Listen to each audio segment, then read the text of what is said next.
నాకు ఒక డౌట్ ఉంది, అడగొచ్చా నేను? అడుగు, ఏంటిది? ఏం లేదు, దేవుని వాక్యంలో ఉంది కదా, ఉమ్, ప్రభునందు ఆనందించుడి, ఎల్లప్పుడూ ఆనందించుడని. ఉమ్, కానీ మన జీవితంలో బాధలు, ఉమ్. కష్టాలు ఇవన్నీ ఉన్నప్పుడు ఎప్పుడు ఎల్లప్పుడూ అంటే దేవునిలో ఎప్పుడు ఎలా సంతోషంగా ఉంటాం చెప్పు?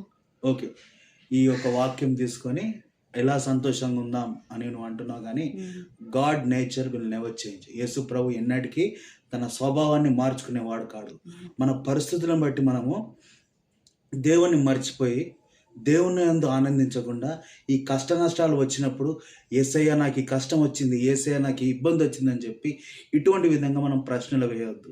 మనం ఏం చేయాలంటే యేసు ప్రభు మనకు చేసిన త్యాగాన్ని బట్టి మనము ఎల్లప్పుడూ ప్రభునందు ఆనందించాలి.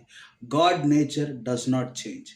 మనం చేంజ్ అవుతూ ఉంటాం. మన వ్యక్తిత్వ జీవితాన్ని బట్టి, మనకు వచ్చే ఆబ్స్టకల్స్ని బట్టి మనము చేంజ్ అవుతూ ఉంటాం, కానీ దేవుడు మాత్రం చేంజ్ అవ్వడు. మనం ఎల్లప్పుడూ ఏం చేయాలి అంటే యేసు ప్రభు చేసిన త్యాగాన్ని బట్టి మనం అందరము ఆయన కృపలో మనము ఆనందించే వారిగా ఉండాలి. దేవుడి వాక్యం దీవించును గాక. Praise the Lord. Praise the lord.